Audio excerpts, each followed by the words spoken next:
గత 2-3 రోజులుగా తెలంగాణ రాష్ట్రంలో ఒక సీనియర్ రాజకీయ నాయకుడు పెద్ది సుదర్శన్ రెడ్డి గారు అనారోగ్యం వల్ల హైదరాబాద్ యశోద ఆసుపత్రిలో ట్రీట్మెంట్ తీసుకుంటా ఉన్నారు.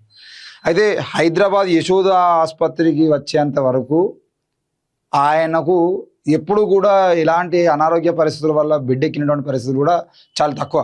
మరి అసలు ఏం జరిగింది ఈరోజు అంత సీరియస్గా ఆయన మెదడు, ఆయన గుండె, ఇవన్నిటికీ నరాలకు సంబంధించినటువంటి స్ట్రెస్ తీసుకునేంత సమస్య ఏమొచ్చింది? ఆయన ఒక పెద్ద ఉద్యమకారుడు. తెలంగాణ ఉద్యమం కన్నా ముందు నుండి ఆ వరంగల్గా హనుమకొండ ఆ ఏరియా నుండి నరసంపేట వరకు మొత్తం రాజకీయాలను శాసిస్తున్న ఎంతోమందికి వ్యతిరేకంగా నిలబడి పోరాడినటువంటి వ్యక్తి పెద్ది సుదర్శన్ రెడ్డి. మరి అట్లాంటి పెద్ది సుదర్శన్ రెడ్డి తెలంగాణ రాకముందు కూడా తెలంగాణ అప్పుడు రైతు నాగలు గుర్తులను మొదలుకొంటే మొన్నటి వరకు మాజీ ఎమ్మెల్యేగా పోయినటువంటి మొన్నటి వరకు కూడా ఆయన ఎంత పని చేసిండు అనేది నరసంపేటే కాదు, యావత్ తెలంగాణ ప్రజలకు తెలుసు. తెలంగాణ ఉద్యమంలో ఆయన ఎంత కృషి చేసినా కూడా తెలుసు. మరి అట్లాంటి పెద్ది సుదర్శన్ రెడ్డి ఎంతో స్ట్రాంగ్గా ఉంటాడు, ఎంతో గొప్ప నాయకుడు అని చెప్పుకునేటువంటి పెద్ది సుదర్శన్ రెడ్డి గారికి అసలు ఏం జరిగింది? ఈరోజు ఒక పత్రికలో, స్వేచ్ఛ అనే ఒక పత్రికలో వచ్చినటువంటి ప్రత్యేకంగా దీని గురించి రాసినటువంటి ఆర్టికల్ చదివేటువంటి ప్రయత్నం చేద్దాం. పెద్దిపై ప్రెజర్ పెట్టింది ఎవరు? కేసులో ఇరికించేందుకు పిఏలతో పాటు అనుచరులపై ఈఓడబ్ల్యూలో కేసులు పెట్టించారా? బ్లాక్ కాంగ్రెస్ కోసం 22 ఏళ్లకి గన్ లైసెన్స్ పొందినటువంటి పెద్దికి గన్మెన్స్ తొలగింపు, లైసెన్స్ రద్దు కక్షపూరితమా? గ్రీన్ ఛాలెంజ్ క్లియరెన్స్కు వేగంగా స్పందించిన సీఎం రేవంత్ రెడ్డి. ఎలాంటి చెడు అలవాట్లు లేని సుదర్శన్ రెడ్డి స్ట్రోక్కు కారణమైనటువంటి ఒత్తిళ్లపై స్వేచ్ఛ news chairman Devender Reddy Chinthakuntla investigation కథనం. సో 5 కోట్ల ఆస్తి కూడా లేని మాజీ ఎమ్మెల్యే ఎందుకు టార్గెట్ అయ్యాడు? Civil supply bunker beds tenders గోల్మాల్పై కోర్టు మెట్లు ఎక్కినందుకు చిత్రహింసలు పెట్టారా? అప్పుల్లో ఉన్నాడని తెలిసి వట్టినావులపల్లిలో ఉన్నటువంటి వాసవి గ్రూప్తో చేతులు కలిపి వేధించారా? సో ఇక్కడ సివిల్ సప్లై బంకర్ బెడ్స్కు సంబంధించినటువంటి గోల్మాల్ ఏదైతే ఉందో ఆ గోల్మాల్కు సంబంధించిన విషయంలో కోర్టు మెట్లు ఎక్కినందుకే ఈ వేదనలు స్టార్ట్ అయ్యాయా? అందుకే ఆయనను వాసవి గ్రూప్తో కలిపి చేతులు కలిపి ఆయన ఇబ్బంది పెట్టడానికి ప్రయత్నం చేసిరా అనేది ప్రధానంగా వినబడుతున్నటువంటి వార్త. అయితే ఇక్కడ సీఎం రేవంత్ రెడ్డి గారు ఒక విషయంలో చాలా తొందరగా స్పందించారు. ఏంటిది? 165 కిలోమీటర్ల మేర గ్రీన్ ఛానల్ ఇచ్చిండు ఆయన. ఆయనకు హెల్త్ ఇష్యూ వచ్చిందని పెద్ద ఆరోగ్యంపై ముఖ్యమంత్రి రేవంత్ రెడ్డి వెంటనే స్పందించారు. బీఆర్ఎస్ నేతలు డీజీపీకి గ్రీన్ ఛానల్ ప్రపోజల్ పెట్టడంతో వెంటనే ఓకే చెప్పారని తెలుస్తుంది. ఆరోగ్య పరిస్థితిపై పర్సనల్గా సమాచారం తెప్పించుకున్నారు. 165 కిలోమీటర్ల గ్రీన్ ఛానల్ ఇవ్వడం అంటే హోంమంత్రిగా తోటి రాజకీయ నేతను కాపాడాలనే మంచి నిర్ణయమే. మాజీ ప్రతిపక్ష నేతలకు ఇలాంటి పరిస్థితులు చాలాసార్లు అనుకూలించవు అని చెప్పేసి అర్థమవుతుంది. అంటే చాలా సందర్భాల్లో గ్రీన్ ఛానల్ ఇవ్వాలంటే ఒప్పుకున్నటువంటి పరిస్థితులు లేవు. కానీ ఈరోజు 165 కిలోమీటర్ల గ్రీన్ ఛానల్ ఇచ్చినటువంటి పరిస్థితి కనబడతా ఉంది. డీజీపీ వెంటనే స్పందించడము, స్థానికంగా ఉన్నటువంటి అక్కడ ఉన్నటువంటి పోలీస్ డిపార్ట్మెంట్ కానీ అక్కడ ఉన్న రాజకీయ నాయకులు కానీ స్పందించడము, రేవంత్ రెడ్డి గారు స్పందించడం అంతా బాగానే ఉంది. కానీ ఈరోజు ఆయన ప్రాణాల మీద తెచ్చినటువంటి ఈ గోల్మాల్ సంగతి ఏంది? ఇట్లాంటి ఈరోజు పెద్ది సుదర్శన్ రెడ్డి లాంటి తెలంగాణ ఉద్యమకారుడు ఫైట్ చేయడానికి, ఆయన చిన్న వ్యక్తి ఏం కాదు. ఆయన గురించి చదివితే పెద్ది సుదర్శన్ రెడ్డి వరంగల్ జిల్లాలో అరిపెరుగని ఉద్యమకారుడు. 19 ఏళ్లకే దుగ్గొండి యూత్ కాంగ్రెస్ అధ్యక్షుడిగా ఎన్నో సమస్యలపై నేతలతో కొట్లాడిన చరిత్ర ఆయనది. బ్లాక్ కాంగ్రెస్ పేరుతో మద్దికాయల ఓంకార్పై ఫైట్ చేశారు. ప్రాణహాని ఉందని 22 ఏళ్లకే గన్ లైసెన్స్ ఇచ్చారు. ఆ తర్వాత 3 ఏళ్లకు గన్మెన్స్ కూడా ప్రొవైడ్ చేశారు. తెలంగాణ ఉద్యమం కోసం కాంగ్రెస్కు రాజీనామా చేసి రైతు నాగలి గుర్తుతో జెడ్పీటీసీగా గెలుపొంది ఫ్లోర్ లీడర్గా కొనసాగారు. ఉద్యమాల ఉమ్మడి జిల్లా కిల్లాకు 8 సంవత్సరాలు బీఆర్ఎస్ జిల్లా అధ్యక్షునిగా పనిచేశారు. పొలిటికల్ బ్యూరో సభ్యుడిగా కార్యాచరణ రూపొందించారు. వరంగల్ రాజకీయాల్లో కేసీఆర్కు నమ్మిన బంటు, ప్రధాన పిల్లర్గా పెద్దికి పేరుంది. జిల్లా వర్గపోరులపై పెద్ది చెప్పింది ఫైనల్. తండ్రి సంపాదించిన 2 ఎకరాల భూమి, హైదరాబాద్లో డబుల్ బెడ్రూమ్ ఆస్తి. ఇటీవలే వరంగల్లో వాస్తు లోపంతో తక్కువ ధరకు వస్తుందని ఓ ఇంటిని కొనుగోలు చేశారు. మొత్తంగా 5 కోట్లకు మించి కూడా ఆస్తులు లేవని సన్నిహితులు చెప్తున్నారు. ఆత్మ గౌరవం కోసం ఎవరి వద్ద ఆర్థిక లావాదేవీలు పెట్టుకునేవారు కాదని అంటున్నారు. సమస్యను పరిష్కరించడమే ధ్యేయంగా పనిచేశారని చెప్తున్నారు. పైసల కోసం ప్రెజర్ ఎక్కువైందా? బీఆర్ఎస్ ప్రభుత్వంలో సివిల్ సప్లై చైర్మన్గా పనిచేసిన పెద్దికి అందులో జరిగేటువంటి టెండర్స్ స్కామ్పై అవగాహన ఉంది. అన్ని ఆధారాలు సేకరించి ఆనాటి సీఎంకు అప్పగించారని సమాచారం. ఆ తర్వాత కాంగ్రెస్ సర్కారు రాగానే 1100 కోట్ల వడ్ల కొనుగోలు సిండికేట్పై హైకోర్టులో పిటిషన్, పిల్ నెంబర్ 34/2024. దాఖలు చేశారు. విచారణకు వచ్చినా ఇంకా ఫైనల్ ఆర్డర్ పెండింగ్లోనే ఉంది. ఎడ్యుకేషన్ డిపార్ట్మెంట్లో కస్తూరిబా గాంధీ బాలికల విద్యాలయాల్లో బంకర్ బెడ్స్ టెండర్స్పై కూడా హైకోర్టులో పిటిషన్ ద్వారా జరిగిన తీరును కోర్టు దృష్టికి తీసుకెళ్లారు. 17,000కు వచ్చే బెడ్స్ 33,000 కోట్లకు 33,000కు తయారు చేస్తున్నారని లోపాలను ఎత్తి చూపి చాలా రోజులు టెండర్స్లో అవినీతిపై పోరాటం చేశారు. ఇదే క్రమంలో ప్రైవేట్ వ్యవహారంపై ప్రెజర్ పెరిగింది. వట్టునాగులపల్లి వద్ద ఉన్న నర్సంపేట ప్రాంతంలోని ఆర్యవైశ్యులు భూములు కొనుగోలు చేశారు. ఎన్నికల సమయంలో డబ్బులు అవసరమై వాసవి గ్రూప్కు అగ్రిమెంట్లు చేయించి డబ్బులు తీసుకున్నారు. ఆ డబ్బులు అప్పుగానే తీసుకున్నట్లు చెప్పి ఎన్నికలకు వెళ్లారు. అయితే కాంగ్రెస్ ప్రభుత్వంపై పోరాటం చేయడంతో టార్గెట్ అయ్యారని కుటుంబ సభ్యులు చెబుతున్నారు. వట్టినాగులపల్లి భూమిలో సీఎం అనుచరుడిగా ఉన్నటువంటి ఓ వ్యక్తి వాసవి వాళ్ళతో చేతులు కలిపి డబ్బులు చెల్లించేలా ఒత్తిడి చేశారు.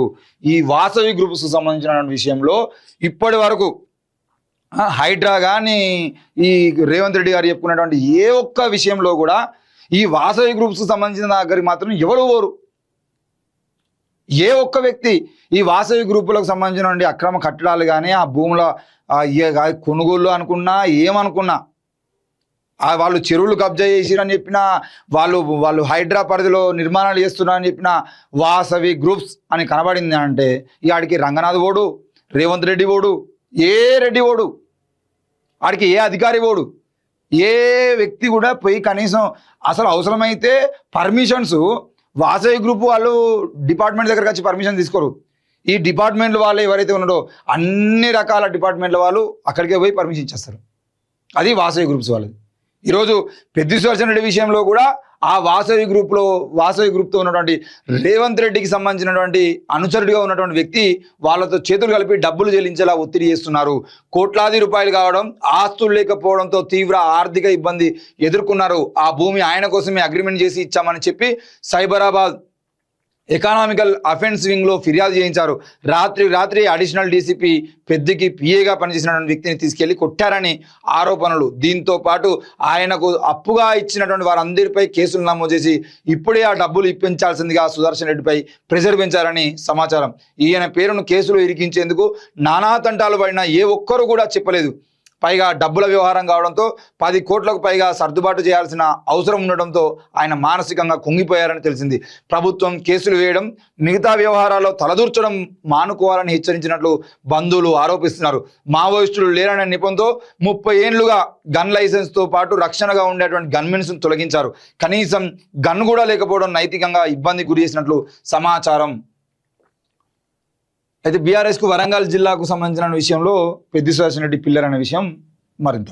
అయితే ఇక్కడ ఇప్పుడు కూడా పెద్ది సుదర్శన్ రెడ్డి విషయంలో కూడా గన్ లైసెన్స్ ఆయనకి ఇప్పుడు వచ్చినటువంటి గన్ లైసెన్స్ కాదు కదా. ఆయన 19 ఏళ్ల నుండి పోరాటం చేస్తున్న క్రమంలో అప్పుడు బ్లాక్ కాంగ్రెస్ పేరుతోని అక్కడ ఉన్నటువంటి రాజకీయ నాయకులకు వ్యతిరేకంగా ఆయన నిలబడడం ఏదైతే ఉందో అప్పటి నుండి ఆయనను అప్పుడు కోర్టు ఒప్పుకుంది. ఎస్ నాకు ప్రాణహాని ఉందని చెప్పేసి చెప్పారు. ఆ ప్రాణహాని ఉందనడంతో ఆయనకు గన్ లైసెన్స్ ఇచ్చారు. తర్వాత 3 ఏళ్ళకే ఆయనకు గన్మెన్లను కూడా ఇచ్చారు. మరి అట్లాంటి గన్మెన్లను ఈరోజు నక్సలైట్లు లేరని చెప్పేసి మీరు గన్మెన్లను తొలగించేది అంటే మీరు రాసియాలి కదా. మొన్న ఆర్ఎస్ ప్రవీణ్ కుమార్ గారు కూడా సేమ్ ఇదే జరిగింది. నక్సలైట్లు లేరు అని చెప్పేసి అమిత్ షా గారు ప్రకటించిన తర్వాత వీళ్ళ లైసెన్స్ అంటే వీళ్ళకు ఉన్నటువంటి గన్మెన్లను తీసేసి ఉంటే వీళ్ళకు జరిగేటువంటి ప్రమాదం ఏమైనా ఉంటే దానికి బాధ్యత ఎవరు? ఈరోజు మళ్ళీ వార్తలు వస్తూ ఉన్నాయి. మొన్న మనం పేపర్లో చూసినాం. ఇక్కడ మహారాష్ట్ర గడ్చిరోలి దగ్గర మళ్ళీ మావోల కలకలం అని చెప్పేసి కనబడుతున్న పరిస్థితి. నిన్న దిశాపత్రికలో వార్త కూడా వచ్చింది. మరి అట్లాంటి పరిస్థితుల్లో ఇప్పటికీ తెలంగాణ రాష్ట్ర వ్యాప్తంగా ఎంతోమంది మీద ఊపా కేసులు ఉన్నాయి కదా, నక్సలైట్తో సంబంధాలు ఉన్నాయని చెప్పేసి. మరి సంబంధాలు ఉన్నాయని చెప్పేసి కేసులు పెట్టేది మీరే, అసలు నక్సలైట్లు లేరా అని చెప్పేది మీరే. ఇప్పుడు వీళ్ళకేమో గన్మెన్స్ తొలగిస్తారు. ఏంది అని అంటే నక్సలైట్ లేరు. మరి ఇక్కడనే ఉన్నటువంటి గాథ ఎన్ని ఇలాంటి వాళ్ళ మీద మాత్రం ఇంకా నక్సలైట్లతో సంబంధాలు ఉన్నాయి, నక్సలైట్ భావజాలను నేను ప్రోత్సహిస్తున్నాడు, నక్సలైట్లుగా మారడానికి సపోర్ట్ చేస్తున్నాడు అని చెప్పేసి వివిధ రకాల ముచ్చట్లు చెప్పి ఆయన మీద ఊపా కేసులు పెడతారు. ఆయన ఇప్పటికీ జైల్లో ఉంటాడు. ఆయన ఎంతో అనారోగ్యంగా ఉన్నాడని చెప్పేసి దాదాపుగా ఇక ఏమవుతుందో అని భయపడుతున్న పరిస్థితుల్లో ఆయన కుటుంబ సభ్యులు ఏడుస్తున్న క్రమంలో ఇప్పటికీ ఆయన బెయిల్ ఇవ్వమంటే 1 వారం రోజులు ఇస్తారు, 10 రోజులు ఇస్తారు. ఆ 10 రోజులు కూడా మళ్ళీ ఎన్ఐఏ పోలీసులు వచ్చి ఇంటికాడ కాపాలా, ఎవరు మాట్లాడద్దు, ఎవరు చూడొద్దు, ఇన్ని రూల్స్ వాళ్ళకు ఉంటాయి. ఎందుకు అని అంటే నక్సలైట్లతో సంబంధాలే అంటారు. మళ్ళీ నక్సలైట్ లేరు అని చెప్పేసి గన్మెన్స్ తొలగిస్తారు. ఈరోజు పెద్ది సుదర్శన్ రెడ్డి విషయంలో ఏ ఆర్యవైశ్యులు అయితే ఏ ఆర్యవయసులు అయితే ఈరోజు పెద్ది సుదర్శన్ రెడ్డి టార్గెట్ చేసి ఇక్కడ సీఎం రేవంత్ రెడ్డితో చేతులు కలిపి సీఎం రేవంత్ రెడ్డికి సంబంధించిన వ్యక్తులతో చేతులు కలిపి ఈరోజు పెద్ది సుదర్శన్ రెడ్డి మీద ఆయన ప్రాణం పోయే వరకు ప్రెజర్ పెట్టాలని ప్రయత్నం చేసి ఎవరైతే ఉందో అదే ఆర్యవైశ్య కులానికి సంబంధించిన వ్యక్తి సూర్యాపేట జిల్లాలో లాస్ట్ టైం అన్ని పేపర్లలో వచ్చింది. దాదాపు 1000 కోట్లకు పైగా స్కాములు చేసిందని చెప్పేసి దేంట్లో సేమ్ ఇవే మిల్లులకు సంబంధించిన విషయంలో ఇమ్మడి సోమనరసేన ఏదో పేరు ఉంటుంది అనేది ఆయనకు సంబంధించినటువంటి 15 పైగా ఆ మిల్లులు ఏవైతే ఉన్నాయో వాటిని సీజ్ చేసిర్రు, వాటి మీద కేసులు అయినాయి అని చెప్పేసి చెప్పారు.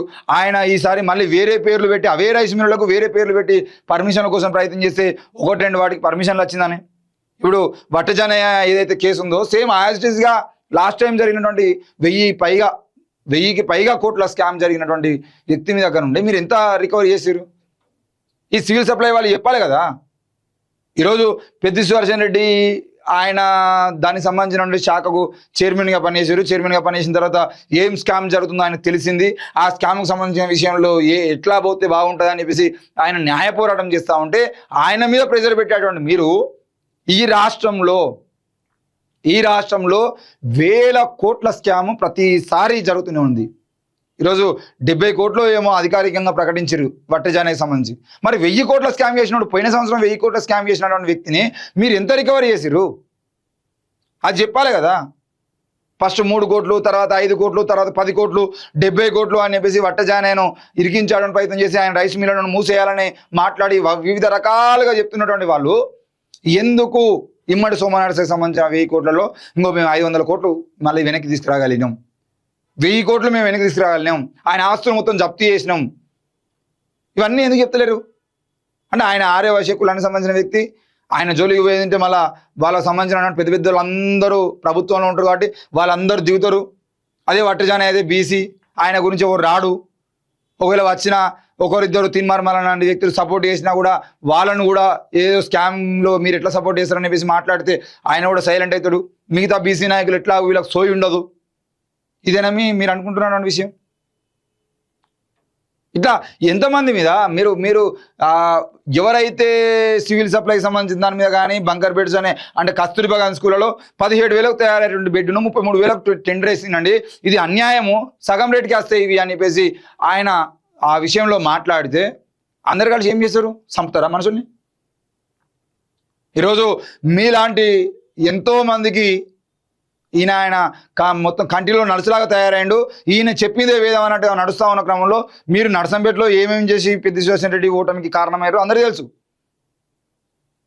పెద్ది సుదర్శన్ రెడ్డి లాంటి వ్యక్తులు అసలు నిజానికి కాంగ్రెస్ నుండి ఉండాల్సినటువంటి వ్యక్తిని కాంగ్రెస్ నుండి బయటికి వెళ్ళగొట్టింది కూడా మీ కాంగ్రెస్ పార్టీ నాయకులు కదా. ఆయనను తట్టుకోలేక ఈయన ఉండేది ఉంటే మనకు ఈ స్కాములు ఇట్లాంటి చేయడం ఇబ్బంది అవుతుంది అని చెప్పేసి ఆనాటి నుండే ఆయన మీద ప్రెషర్ ఉన్నాయి కదా. మరి అట్లాంటి పెద్ది సుదర్శన్ రెడ్డికి సంబంధించిన విషయంలో ఎందుకు ఈరోజు ఇంత ప్రెజర్ పెట్టాల్సిన పరిస్థితి వచ్చిందన్న విషయాన్ని ప్రజలందరూ అర్థం చేసుకోవాలి. దయచేసి తెలంగాణ రాష్ట్రంలో ఇట్లాంటివి ఇంకా చాలా జరుగుతున్నాయి, 1-2 కాదు. తెలంగాణ రాష్ట్ర వ్యాప్తంగా ఎవరైతే సివిల్ సప్లైకి సంబంధించిన మేము 1 ఇయర్ బ్యాక్ వేరే ఛానల్లో పనిచేస్తున్నప్పుడు సివిల్ సప్లైకి సంబంధించినటువంటి విషయంలో 1-2 వీడియోలు చేయగానే ఫోన్లు, తమ్మి నీకెందుకు తమ్మి, నీ ఏజ్ ఎంత, అరే ఏజ్ ఎంత, మాట్లాడితే ఏజ్ ఎంత, నీ మీద ఎట్లా కేసు పెట్టాలి, ఇక దీని గురించి మాట్లాడితే మా మంత్రులకు మనోభావాలు దెబ్బతింటాయి, కేసులు పెడతారు. వాళ్ళ శాఖలకు సంబంధించిన ఏ విషయం మాట్లాడినా మనోభావాలు దెబ్బతింటాయి. శాఖలో జరిగితే అన్యాయం మీద మాత్రం మనోభావాలు దెబ్బతినాయి. పెద్ది సుదర్శన్ రెడ్డికి సంబంధించిన విషయంలో ఈరోజు జరుగుతున్నటువంటి రాజకీయం ఏదైతే ఉందో ఆ పెద్ది సుదర్శన్ రెడ్డిని మేమే కాపాడుతున్నాం, మేము అన్నీ చేస్తున్నాం, గ్రీన్ ఛానల్ ఇచ్చినాం, అన్నీ చేస్తున్నాం, ఆయనకు అన్ని రకాల సౌకర్యాలు కల్పించే ప్రయత్నం చేస్తాం, యశోదలో ఉన్నటువంటి డాక్టర్తో మాట్లాడినాం, అక్కడికి వేం నరేందర్ రెడ్డి లాంటి వ్యక్తిని పంపించినాం, అవసరమైతే విదేశాల్లో ఉన్నటువంటి ఎక్స్పర్ట్స్తోనే మేము కాన్ఫరెన్స్ పెట్టి ఆయనకి ఏం జరుగుతుంది ఏంది అనేది ఎప్పటికప్పుడు ఎట్లాంటి ట్రీట్మెంట్ చేయాలనే విషయంలో కూడా మేము ప్రయత్నాలు చేస్తున్నాం. ఇవన్నీ మంచిగా ఉన్నాయి. 72 గంటల పాటు ఆయన అంటే స్పందించడం కోసం టైం పడుతుందని చెప్పేసి ఆ 72 గంటల పాటు ఇచ్చాల్సిన ట్రీట్మెంట్ ఏదైతే ఉందో అవన్నీ ఇస్తున్నాం. ఇవి మంచిగానే ఉన్నాయి. కానీ ఇంతవరకు రావడానికి చేస్తున్నటువంటి ప్రెజర్ ఏంది? రాష్ట్రంలో పెద్ది సుదర్శన్ రెడ్డి లాంటి పరిస్థితులు ఇంకెంతమంది తీసుకురాబోతున్నారు మీరు? దయచేసి ఇప్పటికైనా ఇట్లాంటి రాజకీయాలు మానుకొని వాసవి గ్రూపులు ఇక లేదంటే స్కామ్ల మీద మాట్లాడేటువంటి వ్యక్తుల మీద మీరు చేసేటువంటి స్కాములు, ఒక్కళ్ళ పేరు తీసేది ఉంటే ఎంతమంది పేరు బయటకు వస్తా అని చెప్పేసి భయపడి మొత్తం డిపార్ట్మెంట్లు, ఉద్యోగులు, రెవెన్యూ డిపార్ట్మెంటు, ఇటు పోలీస్ డిపార్ట్మెంటు, రాజకీయంగా అందరకం మనిషి మీద పడేది ఉంటే ఏం కావాలా మనిషి? సో దయచేసి ఇప్పటికైనా మానుకోవాలి. పెద్ది సుదర్శన్ రెడ్డి విషయంలో చేస్తున్నటువంటి ఈ రాజకీయాలను ఇప్పటికైనా తగ్గించుకుంటే కనీసం తెలంగాణలో మొత్తం కాంగ్రెస్ పార్టీకి రావాల్సినంత బ్యాడ్ నేమ్ వచ్చింది. ఈరోజు ప్రధాన అనుచరుడుగా ఉన్నటువంటి వ్యక్తి వాసవి గ్రూప్తో చేతులు కలిపి పెద్ది సుదర్శన్ రెడ్డి ప్రాణాల మీద తీసుకొచ్చేటువంటి ప్రయత్నం చేశారు. ఇట్లా మొత్తం ఏ రకంగా చూసినా కూడా పెద్ది సుదర్శన్ రెడ్డిని ఇరికించే ప్రయత్నం చేయాలని చెప్పేసి కుట్రలతో ఆయనకు అప్పులు ఇచ్చిన వాళ్ళ దగ్గర పోయి అప్పులన్నీ వసూలు చేయరు తొందర అని చెప్పేసి ప్రెజర్ పెట్టడం ఏందో నాకు అర్థం కాదు. ఇంతకన్నా సిగ్గులేని రాజకీయం ఉంటుందేమన్నా? ఆయన రాజకీయ నాయకుడు, ఓ మాజీ ఎమ్మెల్యే, నర్సంపేటలో ఆయన చేసే అంత అభివృద్ధి ఆయన చేసిండు, మీ పార్టీ ఏం చేసిందో మీకు తెలుసు. మరి అట్లాంటి నాయకులను ప్రోత్సహించాల్సింది పోయి ఇట్లాంటి 19 ఏళ్ళకే ఆనాడు రాజకీయాల్లోకి వచ్చినటువంటి వ్యక్తుల్ని ఈరోజు కాపాడుకోవాల్సింది పరిస్థితులు పోయి, అట్లాంటి వాళ్ళని ఇన్స్పిరేషన్గా తీసుకోవాల్సింది పోయి, ఇట్లాంటి వాళ్ళ మీద మీరు ప్రెజర్స్ పెట్టి ఇట్లాంటి వాళ్ళు ఉండేదంటే మాకు ఇబ్బంది అవుతుంది అని చెప్పేసి మీరు మీ గ్రూప్ రాజకీయాల కోసం ఇట్లాంటి వాళ్ళ మీద ప్రాణాలు తీసుకొస్తా అంటే మాత్రం తప్పకుండా రానున్న రోజుల్లో కాంగ్రెస్ పార్టీకి బుద్ధి చెప్తారనే విషయాన్ని కూడా మేము చెప్తా ఉన్నాం. వాసవి గ్రూపులు, ఏ గ్రూపులు ఎక్కువ రోజు చెప్పులు రాజకీయాలు ఏం చేయలేవు. ఒక్కసారి ప్రజలు తిరగబడితే ఏం జరుగుతుందో మొన్ననే ఢిల్లీలో చూసినాం. కాబట్టి వాసవి గ్రూప్ కూడా జాగ్రత్తగా ఉంటే మంచిదనే విషయాన్ని మేము తెలియజేస్తా ఉన్నాం.